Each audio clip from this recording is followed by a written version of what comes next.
João, é o seguinte, você com a sua Slim, você deve ter um arsenal de dados sobre startups, tanto no Brasil quanto na América Latina. Para começo de conversa, eu queria saber o que de mais novo você pode trazer para a gente. Dos seus estudos, da sua análise, o que tem mais de novo desse universo no Brasil? Legal. Eu vou trazer alguns dados aqui. Acho que, como muitas pessoas sabem, né, o volume de investimentos caiu no Brasil. Então, a gente veio de um cenário muito forte em 2021, de aproximadamente 10 bilhões de dólares, né, captado por startups brasileiras. E aí esse volume, em 2022, cai para 5 bi. Então, uma queda aí de 50%. Só que tem uma ressalva nisso, né? Essa 2021 foi muito alto, né? Então, acho que a gente pode imaginar um gráfico que em 2021 deu um pico muito grande e agora caiu bastante também. Teve uma queda bem acelerada. Porém, ainda é maior do que 2020.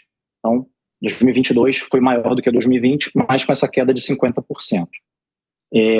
Uma coisa legal para destacar é que essa queda ela é motivada por uma fatia específica de startups, né, que são as startups grandes.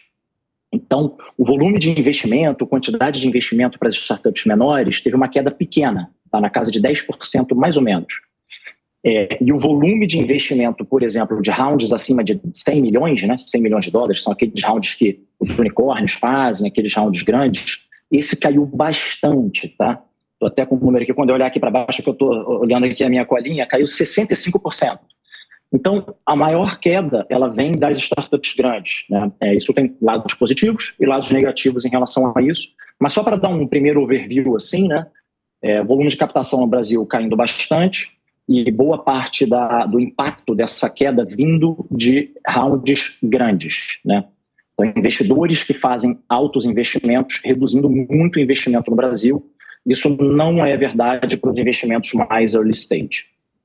Deixa eu chamar aqui para a conversa, João, o Christian, porque o Christian, ele acabou de receber uma captação aí pesada, aí, 15 milhões de dólares, né? A Parfin recebeu essa captação, foi a terceira captação. Sim. Queria primeiro que você falasse um pouco dessa captação, o que vocês vão fazer com esse dinheiro, 15 milhões de dólares, né?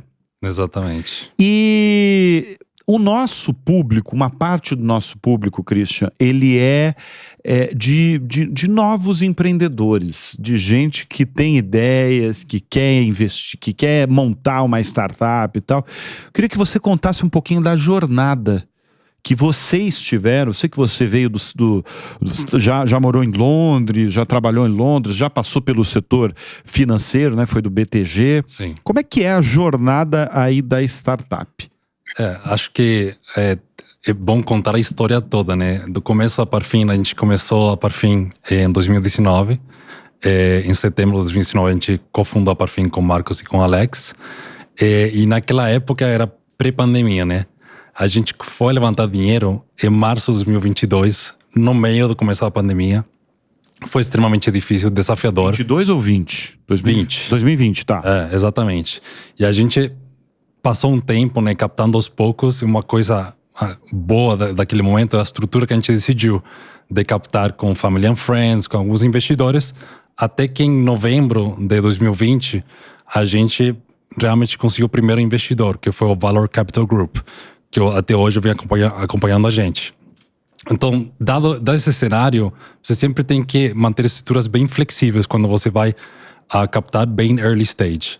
Depois, em 2021, a gente, de novo, foi liderado pelo Valor Capital Group. A gente captou 6 milhões de dólares.